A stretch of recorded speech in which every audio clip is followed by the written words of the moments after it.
O tema do patrimonialismo, eu acho o tema, quer dizer, o conceito de patrimonialismo é o conceito talvez o mais importante nas ciências sociais entre nós, nas ciências humanas entre nós, né? E o tema do patrimonialismo normalmente é discutido como se ele não precisasse ser discutido, né? As pessoas que falam sobre o tema do patrimonialismo normalmente dizem, olha, é óbvio que o Brasil tem uma tradição de Estado patrimonialista, etc., etc., e aí começa o assunto, né? E eu gostaria de fazer uma coisa diferente disso. Eu gostaria de discutir com vocês os pressupostos do conceito de patrimonialismo. Eu acho extremamente importante isso, né? Normalmente, os conceitos, né, e a ciência ela é tanto mais avançada, tanto mais importante quando ela discute os seus pressupostos, né? A ciência ela não pode ser construída a partir do senso comum, como a nossa ciência foi, né? Ela tem que criticar o senso comum, né? E é um pouco isso que eu gostaria de discutir com vocês hoje. Como é que nasce o tema do patrimonialismo? O tema do patrimonialismo ele é indissociável do tema do mito nacional entre nós, né? E isso é extremamente importante. Por quê? Porque a nossa ciência, ou o que a gente imagina que seja ciência, né, foi construída a partir do mito nacional, né? E isso é extremamente importante por um lado e extremamente perigoso por outro, né? Porque a ciência, obviamente, ela tem que destruir todos os mitos, né? A nossa não. A nossa se constrói a partir do mito. Que mito é esse, né? E é um mito construído a partir do que eu tenho chamado, usando a expressão do Nelson Rodrigues, de complexo de vira-latas, né? A gente precisa ter isso, a gente precisa se sentir um vira-lata realmente, né? Para que a gente possa aceitar esse mito como verdade. Como foi montado o mito entre nós? O mito entre nós foi montado em 1933, o lançamento de um livro chamado Casa Grande Senzala. Quem estudar a década de 30 no Brasil vai ver que isso foi uma revolução, né? Assim como Getúlio Vargas revolucionou e criou em grande medida na esfera material o Brasil moderno, né? O setor, a indústria de bens de capital, né? A reforma do Estado, quer dizer, pensou o Brasil maior, né? Do que o Brasil dividido em potentados rurais, que era o que nós tínhamos antes dele. E, por outro lado, Gilberto Freire encarou o desafio de pensar o Brasil tentando pensar o Brasil além da percepção do brasileiro como a lata de lixo da história, né? Porque é assim que nós éramos percebidos. Isso tinha a ver com o fato de que a ciência, nessa época, no contexto científico dessa época, o racismo, né, tinha foro de cientificidade, né? E o tema do racismo, quer dizer, o Brasil sendo um país mestiço, um país de mulatos, né? Essa era o que se via nas ruas, etc., né? Era o último país do mundo, porque não tinha nem as virtudes do branco, nem as virtudes do negro, né? Então, ele era mestiço, né? Então, ele era o último dos povos e tal, né? Por exemplo, os assessores de Pedro II já discutiam o país nesses termos e mesmo os nossos intelectuais mais avançados estavam, digamos assim, amarrados por esse tipo de amarra teórica. O que é que Gilberto Freire faz? Gilberto Freire também estava dentro desse contexto, né? Também estava dentro do contexto do racialismo e do racismo, né? Mas ele tentou operar uma mudança nisso, ou seja, o mulato, que era a marca da nossa inferioridade, passa a ser para ele o quê? A marca da nossa virtude, né? Então, ele vai lutar porque o mito nacional. E por que o mito nacional é importante? Porque sem um mito nacional você não pode ter projetos econômicos e políticos de grande alcance, né? Porque você vai se ver com a sua lealdade ligada a poderes que são locais, né? De São Paulo, do Rio Grande do Sul, etc., etc. Né? Então, você não é brasileiro, você não consegue nem se pôr essa unidade como sendo algo que tenha substância, etc. Né? E Gilberto Freire, então, tinha como inimigo, né? Quer dizer, tanto os poderes locais, quanto também o quê? Os Estados Unidos. Né? Quer dizer, isso se impõe. Os intelectuais entre nós, desde o começo do século XIX, nunca compararam o Brasil com o México, com a Argentina, e tal, sempre com os Estados Unidos. Seja de modo explícito, seja de modo implícito, não conheço nenhum exemplo de nenhum intelectual entre nós que não tenha, né, sofrido com esse tipo de comparação, que era, obviamente, uma comparação muito, muito desvantajosa para a gente. Né? Isso por questões históricas e morfológicas. Né? Quer dizer, o Brasil tem um tamanho semelhante aos Estados Unidos, tem um tamanho populacional semelhante aos Estados Unidos e tem uma história semelhante aos Estados Unidos. Né? Então, é isso que se impõe, né? Como sendo... E o que é que Gilberto Freire, confrontado com a questão, porque o mito, para entrar, para que as pessoas o aceitem, né? Ele tem que ter aspectos positivos. Né? Quer dizer, se ponham no lugar do Gilberto Freire. Né? Quer dizer, você é o último dos povos e tem que montar, né? Você é percebido assim, né? E você tem que montar uma narrativa positiva acerca disso. Gilberto, com muita inteligência, escolhe o quê? Escolhe o tema do racismo americano, né? E que era óbvio, né? Muito mais óbvio do que o nosso, né? Porque era legal, etc., etc. Né? Quer dizer, legal não que seja bom, era legalizado. Né? E tenta montar a questão, quer dizer, obviamente isso aí é falso, mas o que importa é que as pessoas acreditem. O mito não precisa ser verdadeiro ou falso. A ciência precisa ser verdadeira ou falsa. Né? O mito precisa ser eficiente. As pessoas precisam acreditar nele, para ele produzir os seus efeitos. E o que Gilberto Freire vai fazer é exatamente montar o quê? A ideia de que os Estados Unidos ele reconhece, em alguma medida, a superioridade americana, né? Como a superioridade europeia. Isso está baseado numa hierarquia que está entremeada entre nós, né? Embora a gente quase nunca perceba, quase nunca seja consciente dela, né? Mas é um tipo de hierarquia que ela é constitutiva para o Ocidente, né? Porque ela está montada em quê? Ela está montada na noção de virtude platônica, que separa espírito e corpo, e põe o espírito como superior ao corpo. Ou seja, né, a verdade, o bem, né, a noção de virtude, né, ela está ligada ao espírito, né, e contrariamente ao corpo. Ou seja, o espírito tem que se apoderar do corpo, né, porque o corpo seria o local das paixões, né, quer dizer, que não pode ser das paixões incontroláveis, sexo, agressividade, etc., etc. Né? O cristianismo ocidental, quer dizer, as pessoas o Ocidente não virou platônico porque as pessoas começaram a ler Platão, obviamente que não, né? Não é desse modo que as ideias são extremamente importantes, né? A gente normalmente só vê dinheiro e poder, né? Mas as ideias são extremamente importantes porque elas, inclusive, é que tornam legítimo dinheiro e poder, né?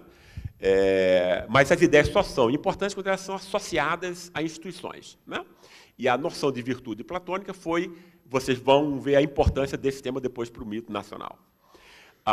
E essa noção de virtude platônica, então, foi, por Santo Agostinho, no século IV, depois de Cristo, né? Foi percebida como o caminho da salvação de todo cristão. Né? Ou seja, a noção de perceber o espírito, no caso, porque o espírito era o caminho a Deus, né?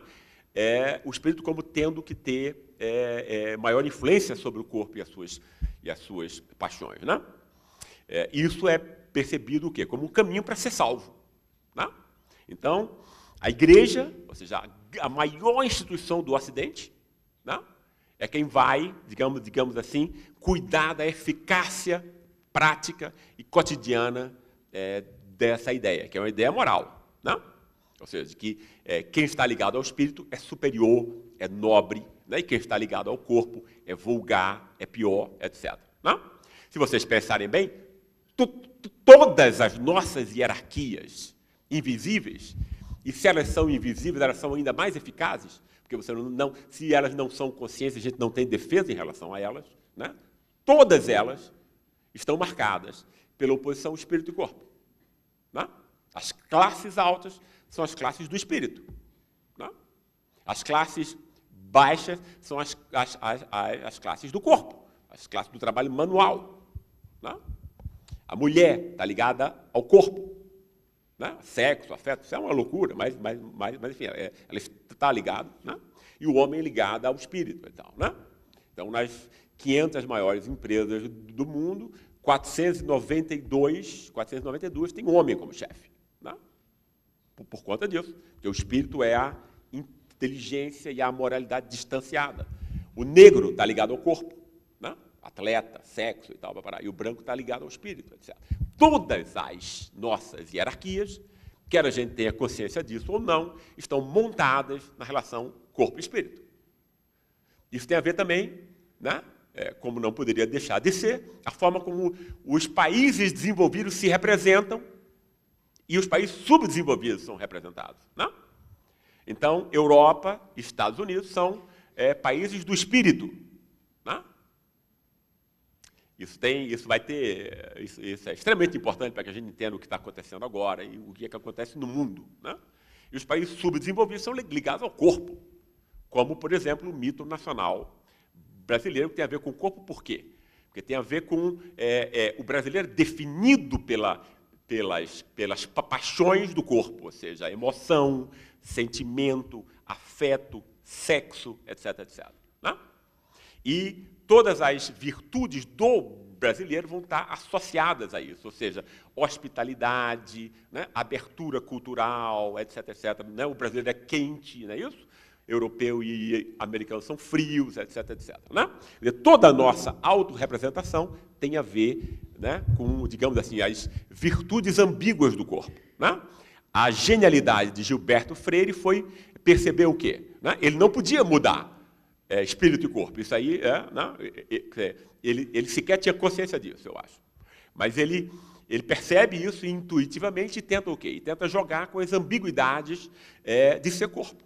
Ou seja, o corpo pode ser tanto emoção, né? Quer dizer, sentimento, está abaixo do espírito, mas o corpo pode ser também o quê? Abertura cultural. Ele juntou raça e cultura. Claro que isso não é verdadeiro, né? Mas isso também não importa. O que importa é que as pessoas acreditaram nele. Né? Então, essa abertura cultural vai ser a forma como o brasileiro vai conseguir ver minimamente suas virtudes. Né? Ou seja, aqui houve encontro entre culturas, o brasileiro é aberto, não é como o americano e tal, né? Ou seja, também não importa se é verdadeiro ou falso, o que importa é que nós aceitamos isso, até hoje nós nos pensamos desse modo, porque foi assim que Gilberto Freire nos pintou. Né? Isso está em cada célula nossa, de cada um de nós aqui. Né? Então, a gente não reflete mais sobre isso. Né? E nós aceitamos isso. Né? Nós aceitamos essa representação de Gilberto Freire. Eu não vou entrar mais em Freire, porque eu acho, inclusive, que eu não tenho nada contra um mito nacional forte. Né? Foi necessário para Getúlio Vargas, por exemplo, tanto que Vargas incentivou esse mito. Ele passou a ser ensinado nas escolas a partir dessa época. Isso serviu como propaganda do regime, escola de samba e tal, tiveram que usar esse tema, a literatura passou a usar esse tema, etc. Houve uma transformação material, espiritual do Brasil, né? A partir desse mito que foi um cimentador de solidariedade. Até aí, né?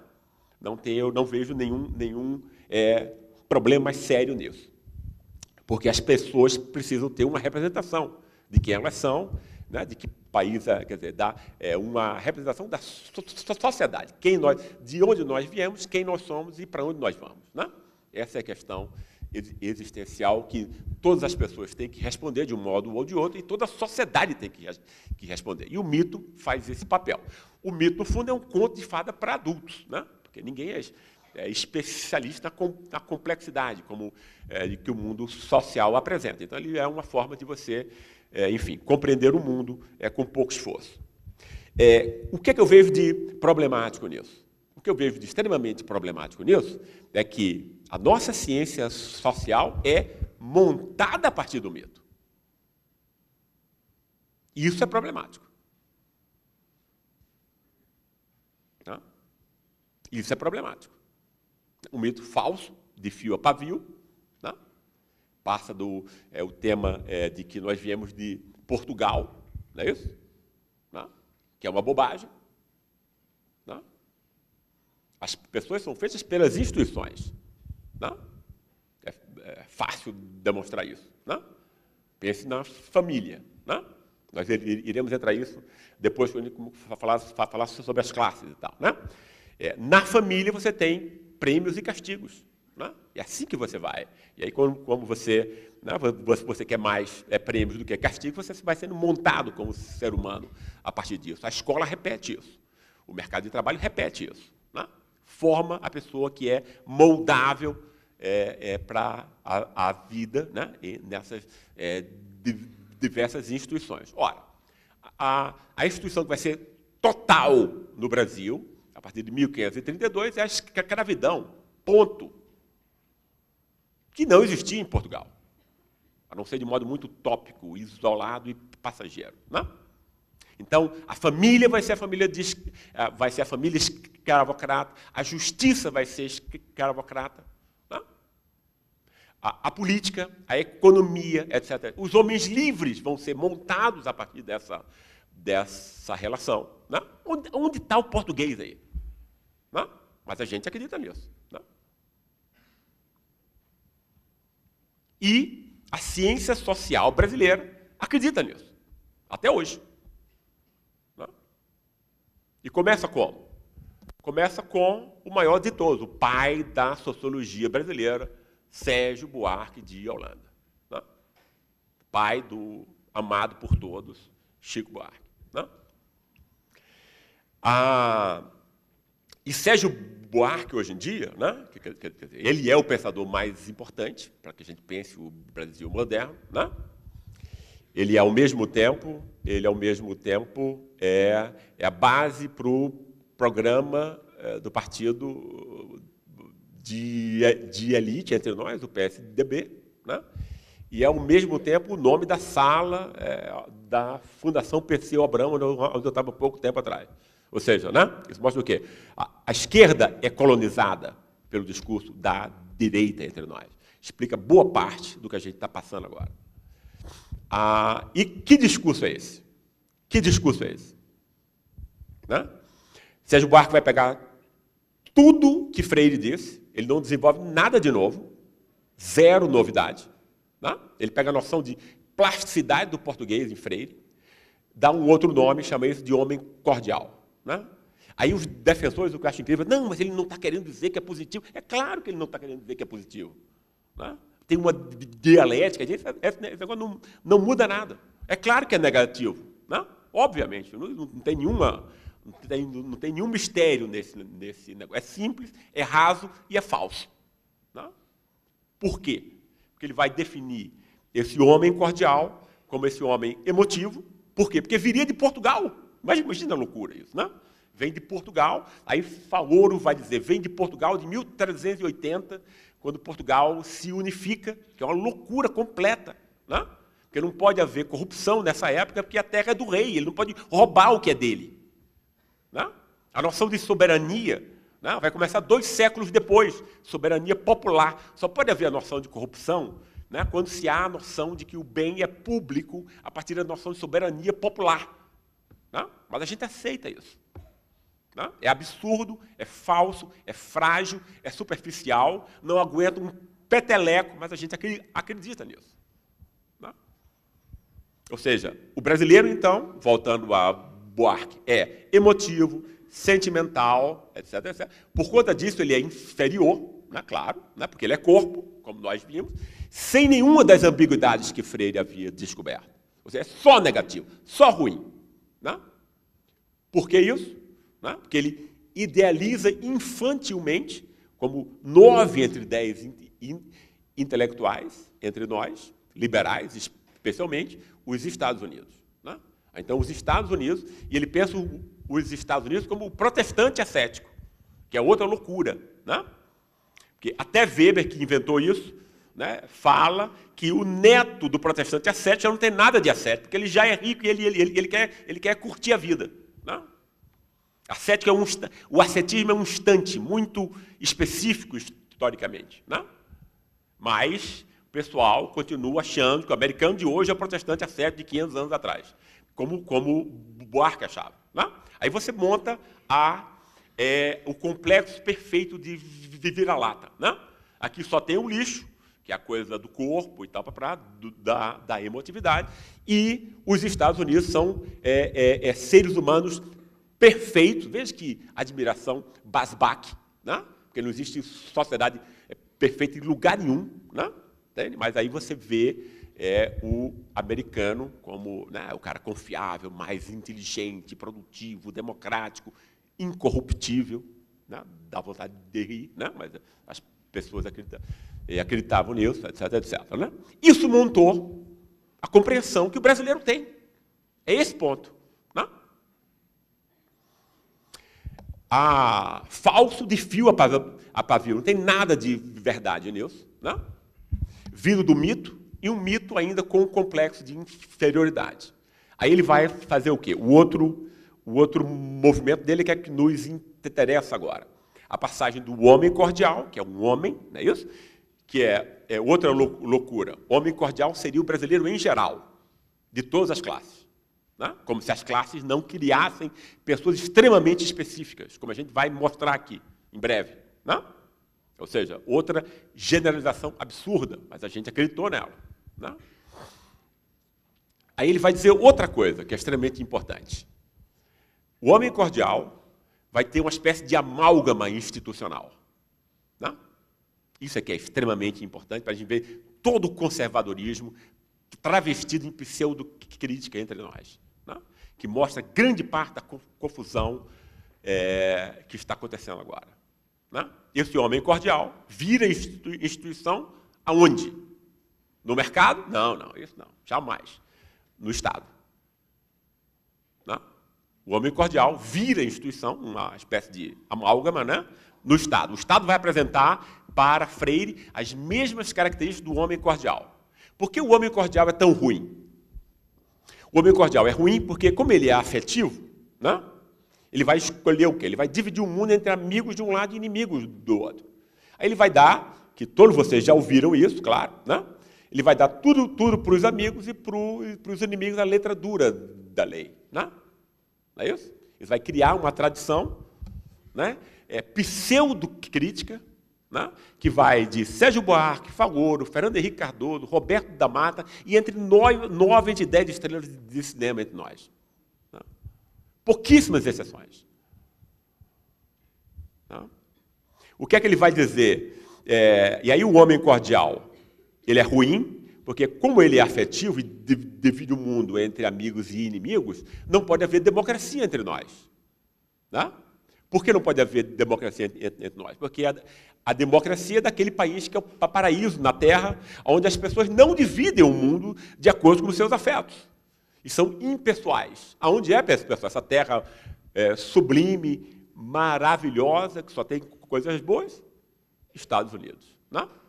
Lá não. Lá a gente tem democracia porque as pessoas são impessoais, se distanciam emotivamente dos outros. Né? Não são animais, é isso que está posto. Né?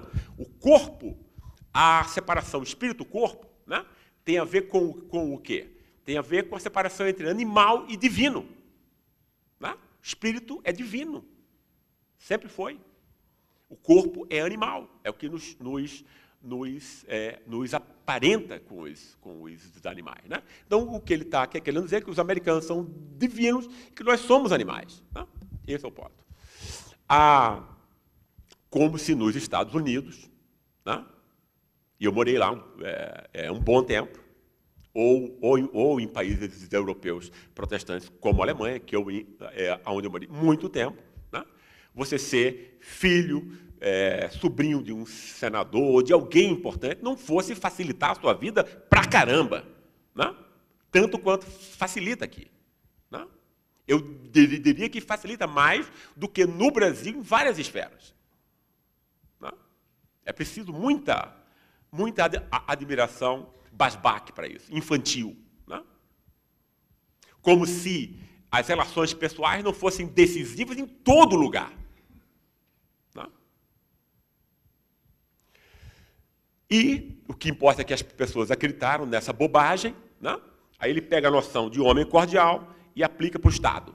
Pronto. Aí você tem a bagunça que você tem hoje entre nós. Né? Uma classe média saindo na rua para defender os ricos, etc, etc. Né? Porque aí você tem o Estado, para ele, vai ser o Estado patrimonial. Ou seja, o Estado também é negativo enquanto tal. Só negativo. Por quê? Porque vai ter as mesmas características do homem cordial. Vai ser emotivo, né? vai ter preferências, né? Amigos e inimigos, né? Não vai ter impessoalidade, né? E aí vai ter o quê? Isso vai gerar o quê? Né? A apropriação privada do público, confusão entre o público e o privado. Né? Olha que coisa linda, né? Deve existir algum lugar no mundo onde existe um público que nunca é apropriado pelo privado, então. Né? Eu não conheço. Vocês conhecem algum? Não? Os Estados Unidos? É isso? Vamos dar um exemplo? Né? Eu adoro esse exemplo da guerra do Irã, porque foi uma confusão grande que ninguém montou lá. Né? Você tem 6 empresas de petróleo, né, que dizem, olha, com base em mentira, que ficaram provadas depois, você invade o Irã para dominar o óleo, mata milhões de pessoas lá, deixa a região inteira uma confusão enorme que está gerando consequências. Até agora, milhões de refugiados têm a ver com essa guerra. Né? 6 empresas mandando milhões à morte, inclusive americanos. Né? Mas o Estado americano nunca, né? É público, não é isso? É impessoal? Como assim? Dominado pelo privatismo, etc, etc. Né? É incrível, pessoal. Eu não consigo entender como é que essa história continua convencendo alguém. Né? É claro que o Estado é apropriado privadamente em todo lugar. A única questão relevante para a apropriação privada do Estado ele é apropriado por meia dúzia de pessoas, como é no Brasil, né, como está sendo agora, ou ele serve, de algum modo, para a maior parte da população. É a única questão relevante. Né? Ele é sempre apropriado privadamente. Existe sempre a confusão entre o público e o privado. Né? Mas entre nós, porque esse pessoal monta a visão de mundo que eu conheço mais conservadora. Liberal, extremamente conservadora. Né? Por quê? Porque, no fundo, você demoniza o Estado. O Estado já é ruim de início. Né? Ele é inconfiável, ele só vai... Ele é a fonte da corrupção, né? No Estado. E o mercado é tido como o reino de todas as virtudes. Né? E aí você tem o quê? Você predecide a luta de classes. Né? O que é luta de classes? Né? Quer dizer, o conceito adequado de luta de classes, eu acho que não tem a ver nem com o liberalismo, nem com o marxismo. Né? Porque nenhum dos dois explica o que é classe. Né? A classe não é a renda que você tem no bolso, né? como a nossa discussão sobre classe é montada a partir da perspectiva liberal, e classe também não é a ocupação, nem é o lugar na produção. Né? Porque a sua ocupação, inclusive, vai ser decidida antes. A classe é montada como todos os seres humanos são montados, inicialmente, afetiva e emocionalmente. A construção principal dos seres humanos e da sociedade, embora a gente não veja, embora a gente só veja poder e dinheiro, né? É montado como? Afetiva, emocional, moralmente. Né? De que modo? Os seres humanos se tornam o que eles são ao incorporarem as pessoas que eles amam. Né? É o amor que faz com que a gente seja o que a gente é. Né? Essas pessoas são normalmente pai e mãe, mas não obrigatoriamente quem ocupa esses lugares. Né? A família reproduz a classe a partir disso. Né? A classe é reproduzida pela forma familiar específica que a família assume nessa classe. Porque não existe a família, em geral. As famílias são extremamente distintas entre si. Né? E essas... Eu não vou entrar nisso agora, porque eu quero terminar o tema do patrimonialismo antes. Né? Como a classe nunca é percebida, né? Por conta disso, raça, região e todas as outras coisas assumem o lugar da classe, porque ela não é percebida enquanto tal. Né? Ou seja, a classe não é percebida como? Né? Não é percebida como a instância que vai construir seres humanos diferencialmente aparelhados para a competição social sobre todos os recursos escassos. E esses recursos escassos não são só materiais. Ou seja, não é só apartamento, carro, etc, etc. Todos os recursos são escassos. Beleza é escasso, charme é escasso, prestígio é escasso, reconhecimento é escasso. Não?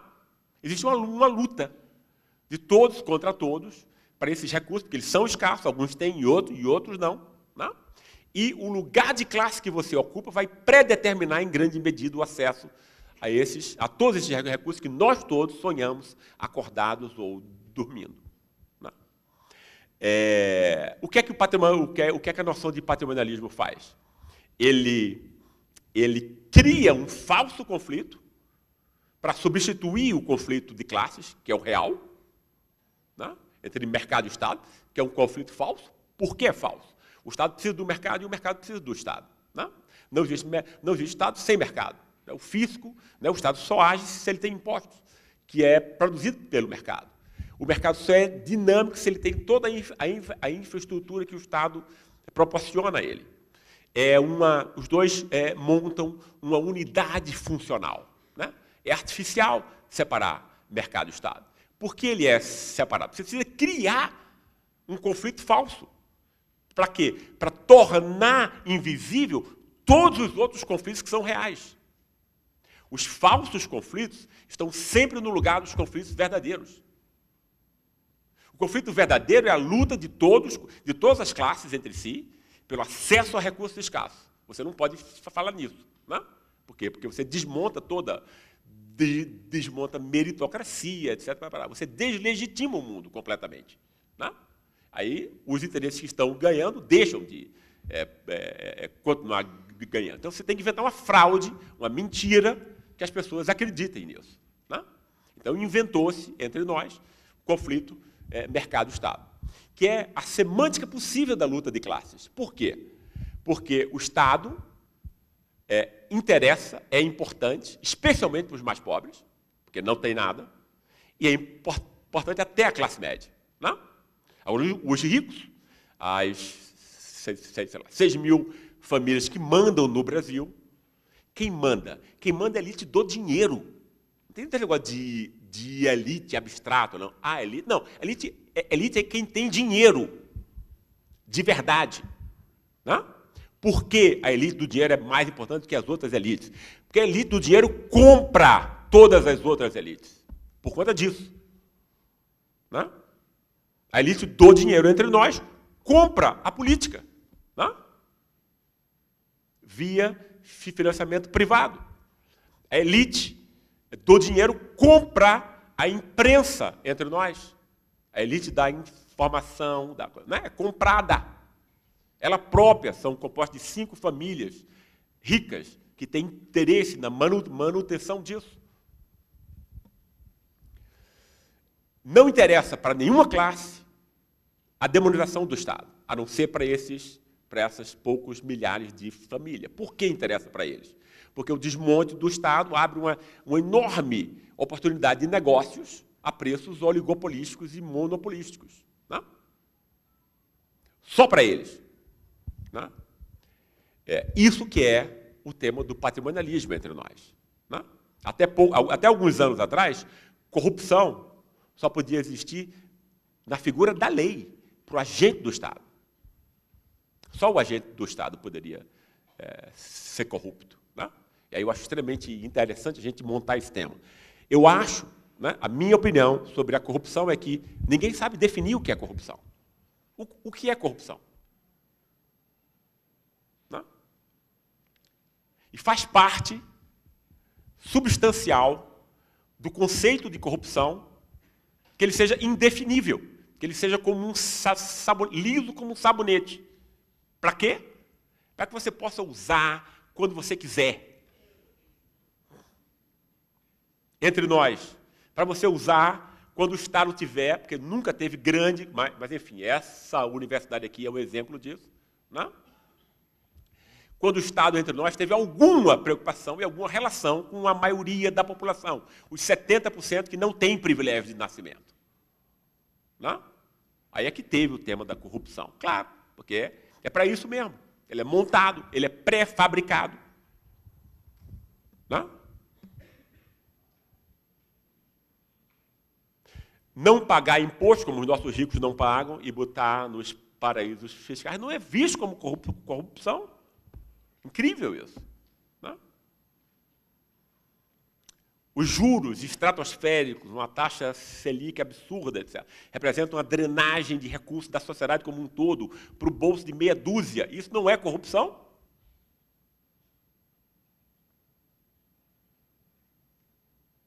A taxa de lucro entre nós, os piores produtos e serviços, né, pelos preços maiores possíveis. Não? O carro aqui tem uma taxa de lucro 3 vezes maior do que na Europa. Não? O serviço de telefonia entre nós. Esse aí eu não posso dizer porque é caro, mas o produto e o serviço é bom. Né? Isso não é corrupção? Só porque é legalizado? O que é corrupção? Corrupção é a forma como meia dúzia, que são os ricos entre nós, compram o Congresso e a imprensa e dizem o que é corrupção. Né? Foucault, vigiar e punir. Né? Você tem a noção de crime, né? Você cria o que é criminoso. Né? O rico não comete crime. E tem tribunais especiais para ele. Né? Aí o crime passa a ser o quê? Se você bate a carteira, rouba a galinha do outro, isso aí é crime. Né? Mas derrubar um país inteiro como a Argentina com especulação, isso é genialidade. Você ganha uma capa no Time. Né? Quem está sendo feito de imbecil aí, pessoal?